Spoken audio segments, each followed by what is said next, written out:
올겨울 유난히 추워서 봄이 아직 멀었나 했는데 벌써 봄의 중턱에 와 있는 것 같이 따뜻한 주일을 맞았습니다. 오늘 주일 예배에 참석하신 여러분들에게 주의 은혜가 충만하시기를 축원합니다.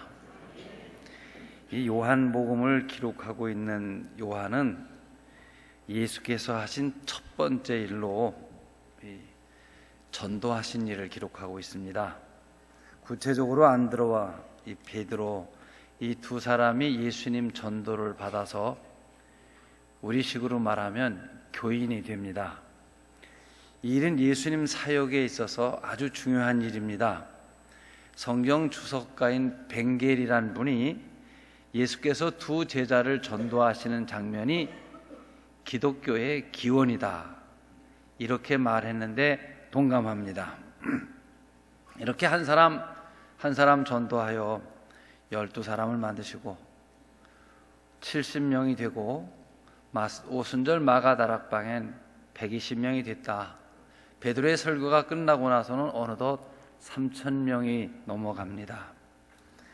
사실 예수님의 공생애를 어느 때부터로 계산하느냐는 사람마다 다릅니다. 어떤 분은 세례 요한에게 요단강에서 세례받고 나오실 때가 예수님 공생애의 출발점이다, 이렇게 보는 분도 계시고, 예수님께서 광야 40일 금식기도 하시고 시험 받으신 때부터를 공생애로 봐야 한다, 이렇게 말하는 분도 계십니다만, 저는 사실 전도하여 제자를 삼으신 오늘 본문이, 즉 예수가 전도하신 일이 공적 생활의 출발이다, 이렇게 말하고 싶습니다. 그리고 가장 먼저 하신 중요한 일의 그 방법을 보면 우리들이 하는 일과 똑같아요. 한 사람 한 사람 개인적으로 전도를 하셨다는 거예요. 먼저 여러분, 어떤 큰 일을 하려고 할 때 나 혼자만 한다고 하면 얼마나 하겠습니까?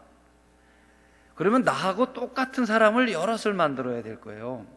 내가 어떤 큰 일을 하기 위해 나하고 똑같은 사람 하나를 만들면 그 사람도 자기하고 똑같은 사람 하나를 만들고, 저도 저하고 똑같은 사람을 하나를 만나면 4사람이 됩니다. 그 4사람이 각자 자기와 똑같은 사람을 만들면 8명이 되고, 이제는 가산법 더하기가 아니라 승산 계산이 됩니다. 곱하기로 나가서 기하급수적으로 숫자는 늘어나게 되는 것이죠. 그런 절차가 여기까지 와서 오늘 예배를 드리는 여러분과 제가 예수를 믿고 있는 것입니다. 하나님 나라의 일, 이 신령한 일이지만 이것은 사람을 통해서 전하여지고 가르쳐진다는 것입니다. 혹시 여러분 중에 예수님 설교를 직접 들으신 분 계십니까? 안 계시죠? 또 예수님께 직접 전도를 받아서 교회 다니게 되신 분 계십니까? 안 계시죠? 우리는 모두 누군가가 전도를 받아서 교회를 왔고 사람이 하는 설교를 들으면서 믿음이 성장하고 성숙해 평생 신앙생활을 사람 말을 듣고 하는 겁니다. 이 말은 누구나 예수를 믿게 되려면 반드시 예수 믿는 어떤 사람을 만나야 된다는 것입니다. 예수 믿는 사람을 만나지 않고 예수 믿는 길은 없습니다. 그래서 예수님께서도 사람으로 이 땅에 오셨고 12제자들도 우리와 똑같은 사람으로 예수님의 부르심을 받고 흩어져 오늘 우리에게까지 복음이 전파된 것입니다. 우리나라의 기독교가 들어온 것을 1884년을 기원으로 합니다. 아펜젤라와 이 언더우드 선교사가 인천항에 첫 발을 디딘 날을 기원으로 잡는 거예요. 역사적으로는 그보다 훨씬 먼저 토마스 선교사가 대동강변에서 순교하셨고요. 이수정 씨라는 분이 일본에서 쪽복음을 번역해가지고 들어왔고요. 만주 우장에서 존 로스 목사와 함께 성경을 번역하고 이미 거기서 세례를 받고 들어온 사람도 있습니다만, 공식적으로 목사인 선교사가 한국 땅에 온 것을 1884년 부활절을 기원합니다. 그런데 1884년도에 그러면 조선 땅에 기독교인이 몇 명이 됩니까? 2사람인 거예요. 그런데 10년이 딱 지난 1894년도 통계를 보면 4,356명이 교인이 있습니다. 다시 10년이 지나 1907년을 보니까 10만 6,287명입니다. 이때는 예수를 믿는 것이 감옥 가는 이유가 되기도 하고, 동네에서 내쫓기는 이유가 되고, 맞아 죽는 이유가 되고, 시집 갔던 신부가 예수 믿는 있는 일로 소박을 당하는 그런 어려움 속에서도 이렇게 빨리빨리 증식이 되었습니다.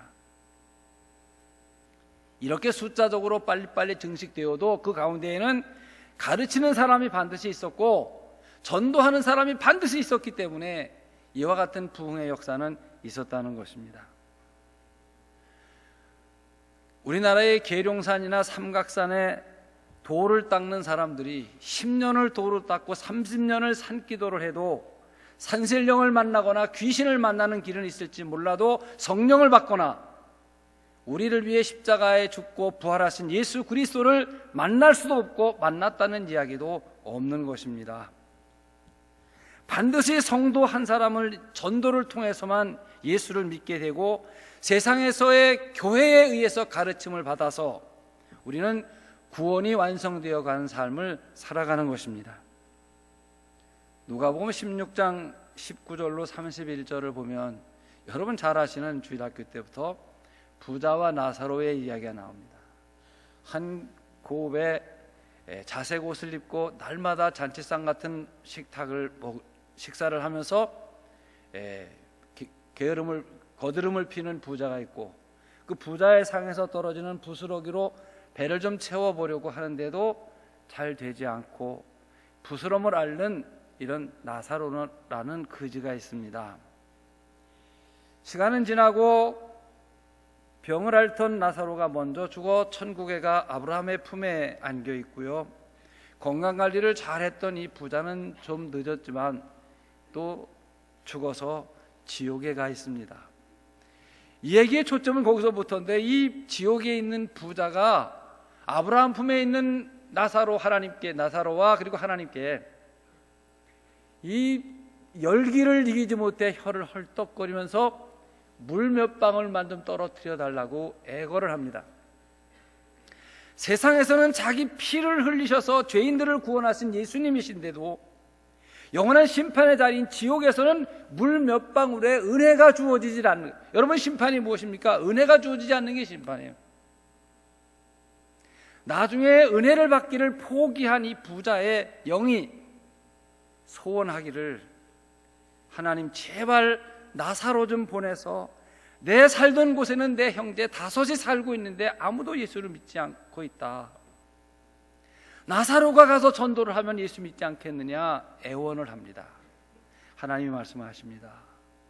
세상에는 목사도 있고 장로도 있고 전도사도 있고 권사도 있고 구역장도 있고 교사도 있는데 그들의 말을 듣지 않는 사람은 이 천당에 있는 나사로가 가서 전도를 할지라도 예수 안 믿는다. 이렇게 하나님께서 말씀을 하셨습니다. 여러분, 세상 사람들에게 전도를 받고 세상의 교회에서 가르침을 받지 않는 사람은 천국에서 온 천사나 나사로가 와 전도를 해도 예수 믿을 수 없다는 이야기입니다. 이 말은 이 세상에서 전도의 사명을 받고 있는 우리들이 이 지옥의 영혼의 부르짖음 소리에 귀를 기울여야 합니다. 우리가 영혼 구원에 대한 관심을 갖고 들으면 지금 지옥에서 제발 좀 나에게 전도해 달라고, 이 우리 형제들 이 불구덩이에 오지 않게 해달라고 외마디 소리로 전도를 요청하는, 지옥에 전도해 달라는 요청을 귀에 들려야 합니다. 예수님께서 하신 지상 명령으로서의 전도만이 아니라 지옥의 부르짖음을 들어서라도 우리는 전도해야 됩니다. 여러분과 제가 전도를 하느냐 하지 않느냐는 이 세상에 있는 모든 영혼들을 지옥 가게 하느냐 천당 가게 하느냐 최후의 심판이 권세 있게도 전도하는 우리들에게 있다는 사실을 아셔야 합니다. 두 번째는 전도의 대상이 누구냐 하는 얘기입니다. 사람들이 전도가 안 된다는 얘기를 해요. 어른들은 집으로 찾아가도 없고 바빠서 만나지도 않고 청소년들은 청소년들대로 전도가 안 되고 주일학교 애들은 주일학교 애대로 전도할 애들이 없습니다. 사실 여러분, 어떤 생각을 갖고 보느냐에 따라 시각은 달라질 것입니다. 어느 회사에서 구두를 만들어 파는 회사에서 두 사람의 직원을 아프리카에 출장을 보냈어요. 아프리카가 과연 이 시장 진출이 나갈 만한 곳인가? 똑같은 사람이 똑같은 동네를 구경하고 와서 보고를 하는데, 한 사람은 아프리카 사람들은 평생을 신발을 한 발도 안 신었던 사람이기 때문에 저들에게 신발을 신긴다는 것은 불가능한 일입니다. 이 아프리카 시장에 구두 영업을 한다는 것은 불가능합니다. 그런가 하면 또 한 사람은 말합니다. 저들은 평생을 신발을 신어보지 않은 사람이지만 우리가 교육하고 계몽을 시킨다면 저들의 신발, 발마다 신발 한 켤레만 시켜도 구두는 수억 켤레를 수출할 수 있을 것입니다. 이렇게 이야기들을 하더라는 겁니다.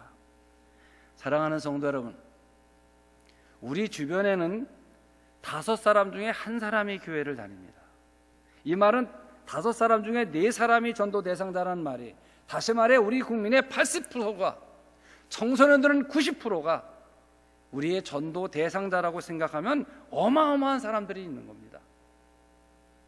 그들을 좀 분류해 보면, 남자들은 군대에서 훈련받거나 사역하는 게 싫어서 교회 가면 초코파일 하나 준다고 갔다가 얼떨결에 세례받은 사람이 있습니다. 그래도 자기가 다른 건 하나도 생각 안 나도 세례받은 걸 기획하고 살아요. 또 어떤 사람은 자기는 미션 스쿨을 다녀서 이 성경도 좀 알고 찬송가도 부를 줄 아는데 주기도문도 외울 줄 알고, 그런데 지금 교회 안 다니고 있는 사람들이 상당히 많습니다.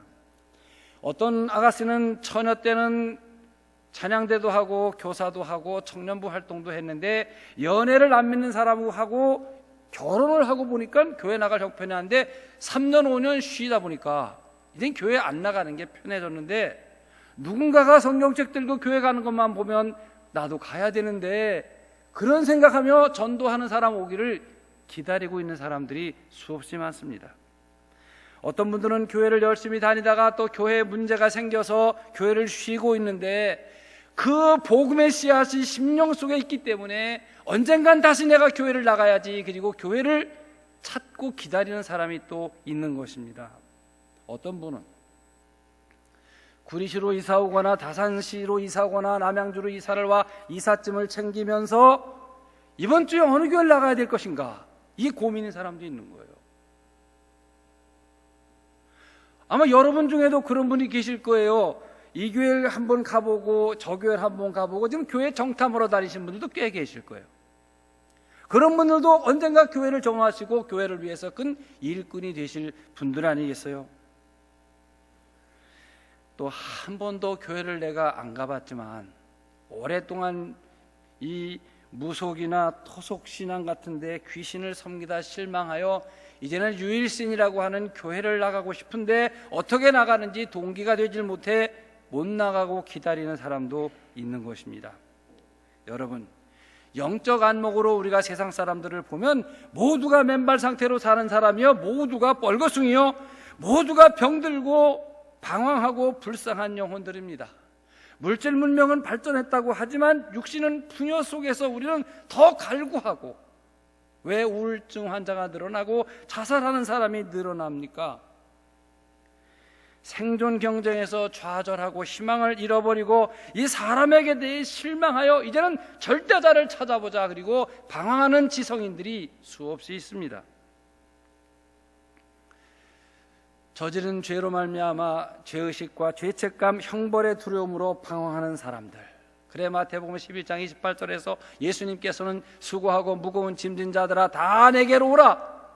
그래요, 예수님 시각으로 세상 사람들을 보면 모두가 병들고 방황하고 그리고 수고의 짐을 지고 비틀거리는 사람들입니다.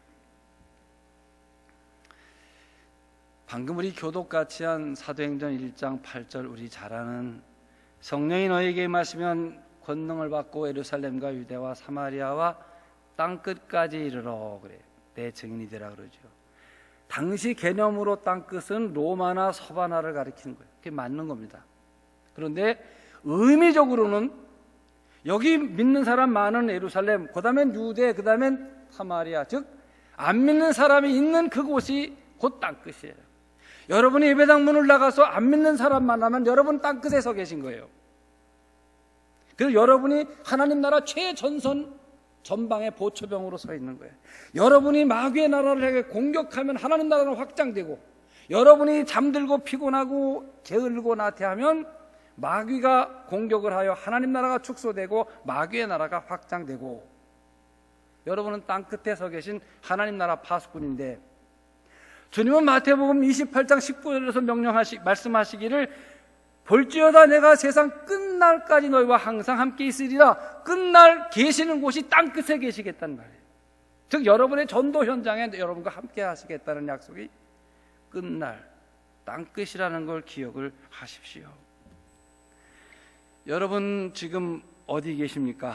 여러분의 삶에 하나님의 섭리와 사명이 있다는 사실을 아시기를 바랍니다.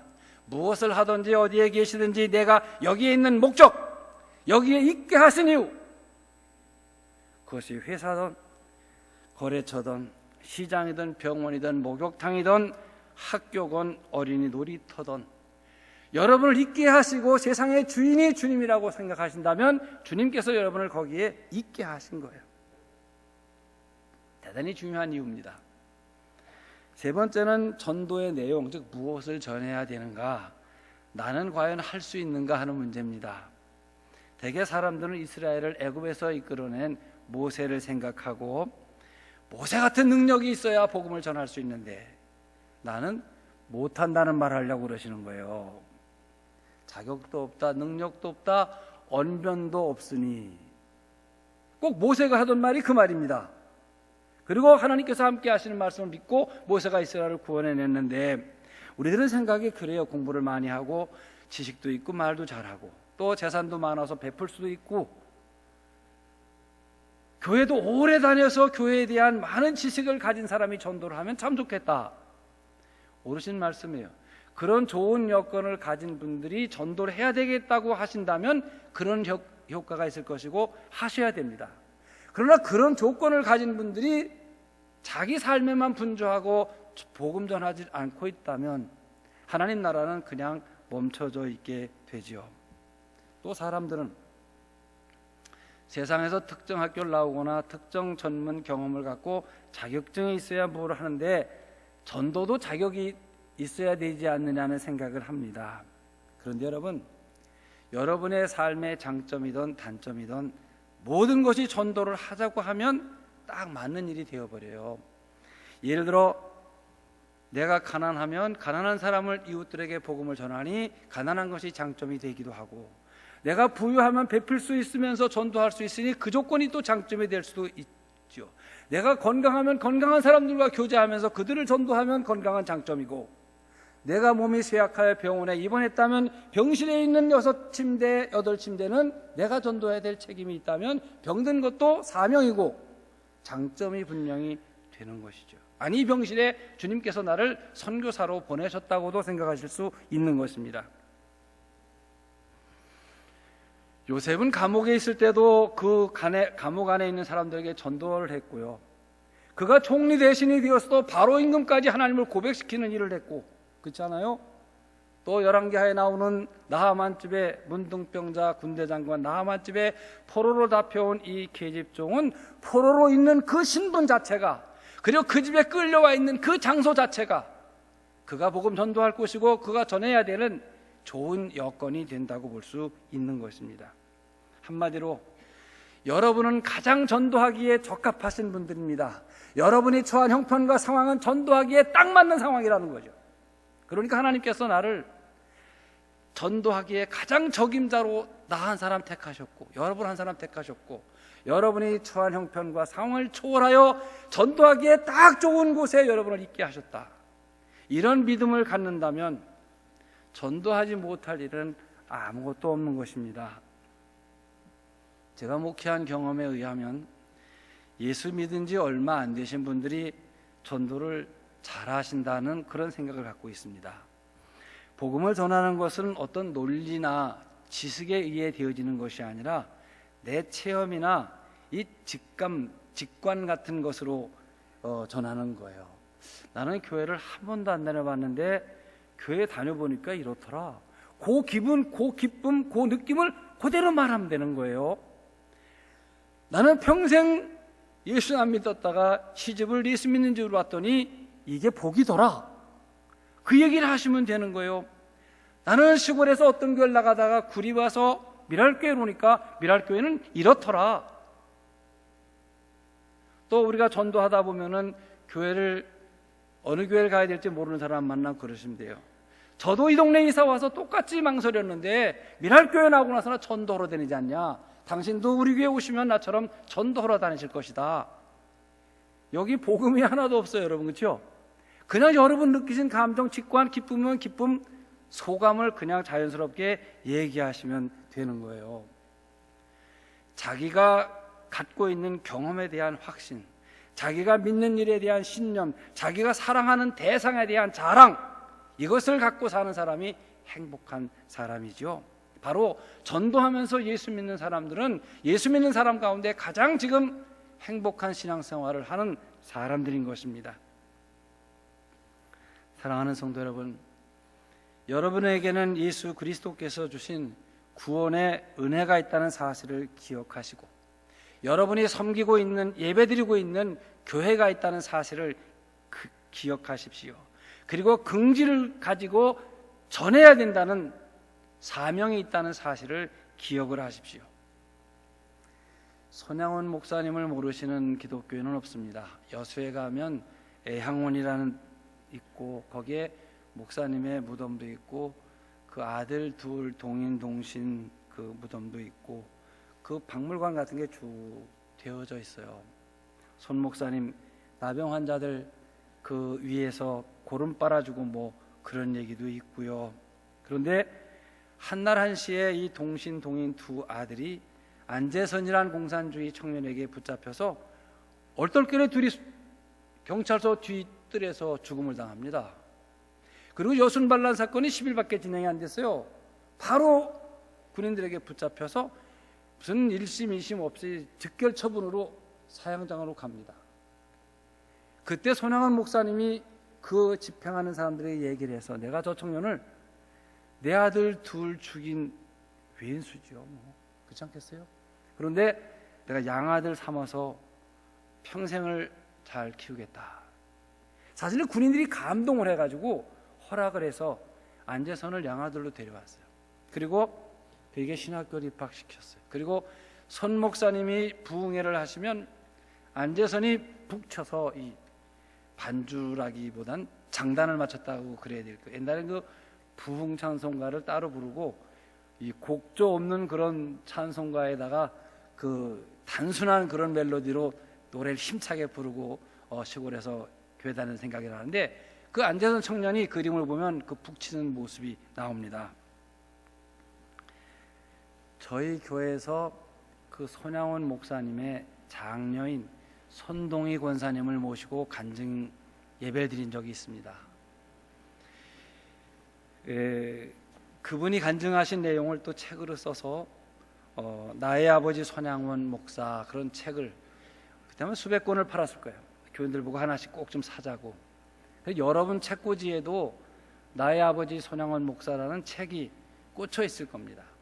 그 외에도 손양원 목사님 객관적으로 다른 사람이 쓴 거, 교회 사가들이 쓴 책 여러 자료들이 있는데 제가 그분이 부산의 집입니다. 손동희 권사님이 김포에 가서 모시고 와서 간증 예배 마치고 다시 그분을 모시고 김포공항에 모셔다 드리면서 제가 질문을 했어요. 권사님, 제가 권사님 오늘 간증 들었잖아요.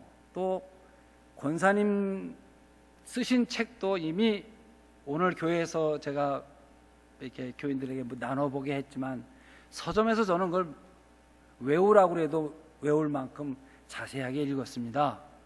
그런데 왜 책에도 권사님 간증에도 그 오빠들 둘을 죽이고 양아들 된 안재선 씨에 대한 말씀도 없으시고 왜 기록도 없으십니까? 근데 이분이 말을 안 하시려고 하시다가 자기 얘기를 하시더라고요.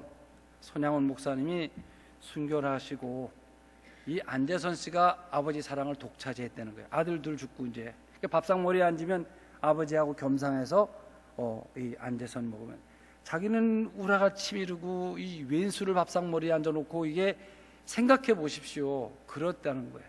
그렇게 세월이 가버리고 얼마 전, 그러니까 안재선 씨로 말하면 죽기 15일 보름 전에 자기를 찾아왔다는 거예요. 찾아와서 동희야 미안하다. 또 옛날 수십 년 전 자기 죄에 대한 얘기를 하고 내가 천국 가면 동인동신 오빠한테 죽을 죄를 졌다고 사죄할 것이다. 이런 얘기를 하더라는 거예요. 그리고 방황하다 결국 병으로 돌아가셨다는 거예요. 저는 그 권사님 말씀을 듣고 김포를 가면서 퍽 실망을 했습니다. 이 사람만이 예수의 사랑을 몸으로 실천하신 정말 사랑의 원자탄 되신 손양원 목사님의 사랑을 받고 이미 다 하나님 나라 가신 지금 그 자기가 체험한 간증을 기도원마다 다니면서 교회마다 다니며 집회를 열고 간증을 하면 수만 명의 영혼을 구원할 수 있는, 자기만 간증할 수 있는 그런 불행했던 죄였던 은혜 받은 사건인데 그걸 전하지를 못하고 죄의식에 매여 방황하다 결국 죽었다면 군사재판에서 죽은 것과 몇십 년 더 산 거하고 무슨 의미가 있냐 이 말이에요. 여러분, 목사들 중에도 과거에는 밤거리의 주인공이었고 감옥을 몇 번씩 갔다 온 사람들이 집회를 하면 오히려 기사와 이적이 일어나고 큰 역사를 이룬 분들이 많이 있는 거 여러분도 아시잖아요. 사랑하는 성도 여러분, 여러분이 받은 은혜를 생각해 보십시오. 여러분은 손양원 목사님 같은 분을 통해서 세상에 출생하진 않았지만 분명한 건 여러분과 저도 하나밖에 없는 외아들을 십자가에 죽이시고 우리의 죄를 용서하시고 우리를 양자 삼아 우리가 하나님을 아버지라 부르는 안재선 씨와 똑같은 은혜 받은 사람이 여러분과 저예요. 그런데 아무것도 하지 못하고 있다면 제가 이렇게 흉을 봤던 그 사람과 다를 것이 하나도 없지 않습니까? 우리가 모두 똑같은 은혜를 받았는데 이 은혜를 헛되이 해서는 안 됩니다. 이 받은 은혜와 사랑이 여러분을 전도의 현장에 나가게 하는 능력이 되어야 되고 힘이 되어야 됩니다. 받은 바 은혜를 열심히 전도하셔서 이 사순절 동안 한 사람이라도 전도하시는 여러분들이 되시기를 부탁을 드립니다. 말씀을 정리합니다. 주님은 전도하시는 일로 공생애를 출발하셨습니다. 여러분이 교회 일을 해야 된다 하면 전도하셔야 되는 일이에요. 여러분이 주님 일을 해야 되겠다 하면 전도하시는 일이어야 됩니다. 오늘 지난주에 전도받고 처음 오시는 분이 있다면 그분이 하실 일이 전도할 일입니다. 예수의 전도를 받은 사람이 바로 한 일이 자기 동네 사람 전도해 온 거예요. 안드레는 베드로를, 빌립은 나다나엘을, 읽어드린 요한복음을 그 뒤에까지 읽으면 그렇게 이어져 있습니다. 교회는 땅 위에 예수께서 세우신 전도 캠프입니다. 그리고 여러분과 저는 땅 끝까지 이르러 내 증인이 되라는 명령을 받았고 주님은 끝날까지 그 자리에 계시겠다고, 세상 끝날까지 너희와 항상 함께 있으리라고 약속을 해주셨습니다. 그리고 이 전도의 사명을 감당하는 것을 복의 근원이라고 하는 것입니다. 여러분, 사순절을 우리 지내고 있습니다. 주님을 위해 무엇을 하셔야 하겠습니까? 한 영혼 전도하는 것입니다. 오늘 주일은 한 영혼 한 사람 꼭 전도하리라, 이런 다짐을 하고 주님께 기도를 하고 돌아가시기를 부탁을 드립니다. 기도하겠습니다.